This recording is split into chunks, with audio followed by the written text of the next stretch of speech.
Reflexión random de pacotilla. Puxen por aí a foto, porque a atopei nas redes, do atardecer do Castro na manta, que eu contei ese día a Rexouba, de que tiven que mover a manta e así. Chega unha persoa a que eu xa lle neguei o saúdo mesmo.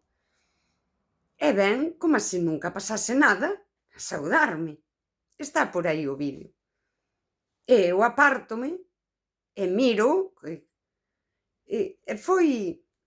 Iso sí que é soberanía, expliqueino aquí, ten que ver co sistema nervioso e o corpo apártase daquilo que xa lle fixo mal.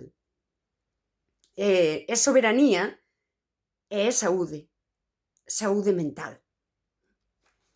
Coloqueina coa canción de SES e sigo escollendo a utopía.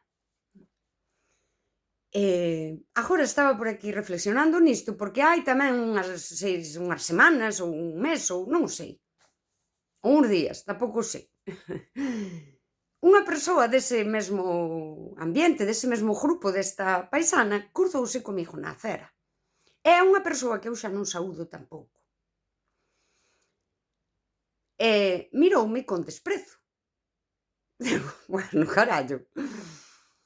Se ti colles este raciocinio, diste, xe que xa o sei que me desprezas, cona, que xa o fixeches no seu momento, cando facías como a ben que eu che importaba, quero dicir, que reiteración é esta? Pero vamos ca reflexión máis fonda. Que ten que ver con SES e ten que ver con Spinoza. Eu recomendo-vos o libro, porque eu non vos lo vou ler, comprádeo, carallo, dade un peso a ganar, sabes?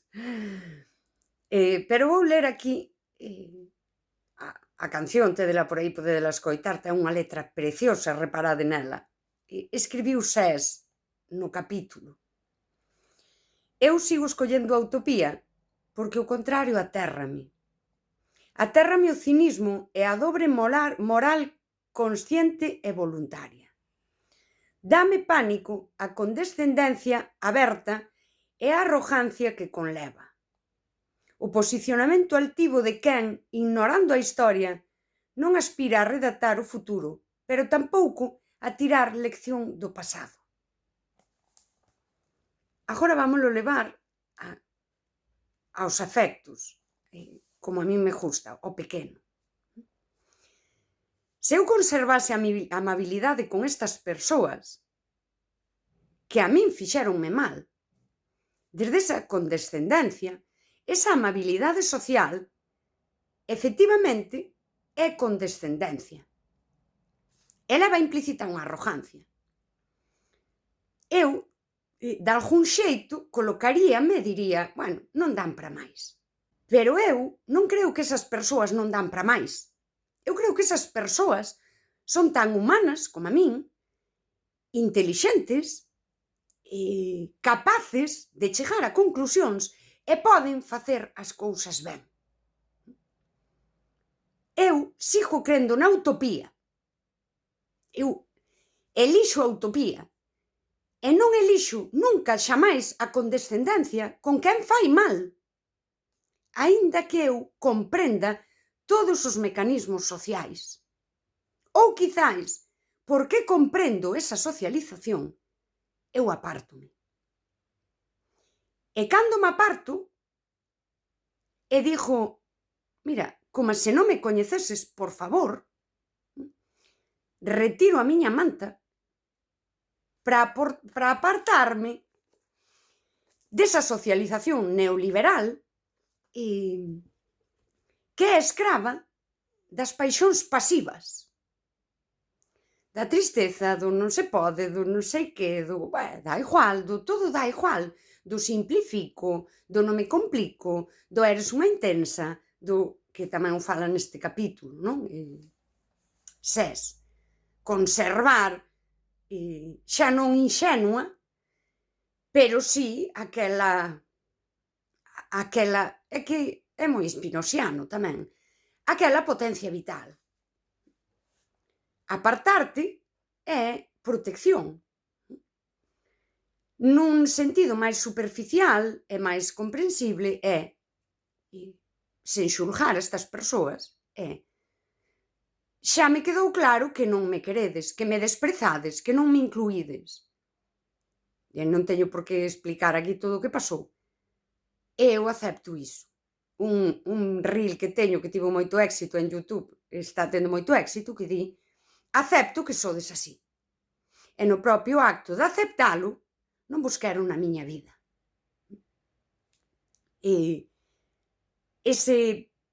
Sociedade é víctima desas paixóns pasivas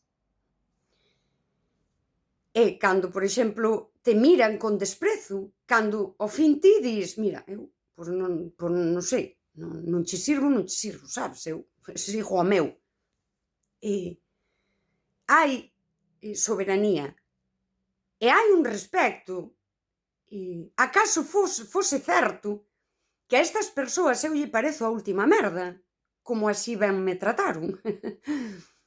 Hai un respecto a que eu podo parecervos a última merda.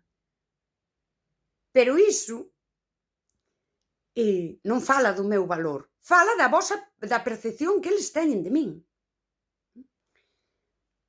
Non fala nin de como eu, por exemplo, se estaban na miña vida, os tratei e os quería, confiaba. Non fala diso. Fala de como eles me consideraban dentro das súas vidas, non? Como unha circunstancia, un quita-pon, se me convén si, se non me convén non. E aínda que eu entendo que son mecanismos sociais adquiridos que seguro non corresponden á persoa tal como é, e aquí SES escribe algo moi bonito. Podemos e debemos mudar conductas e posicionamentos intelectuais, mas non estou segura de que sexa posible cambiar a nosa forma de sentir. Eu tampouco estou segura de que cambie a nosa forma de sentir. A socialización neoliberal o que nos fai é convidarnos a non sentir, a amosar que a nosa forma de sentir está errada, especialmente cando te fai sufrir, porque aquí neste párrafo ela fala de que a xente nos decepcione. Comprender todo isto a min non me vai facer escrava desa forma de vincularse. Se eu che deixo claro que non te quero na miña vida e ti colocaste xusto detrás de min e creas esa invasión para demostrarme a min que a ti non che importa que eu te rexeite, eu retírome. Porque o meu rexeitamento tampouco ten que ver co seu valor nin nada. Ten que ver co que foi para min. Eu retírome. Non preciso demostrarlle a ninguén o meu valor. O que eu preciso é coller os actos desas persoas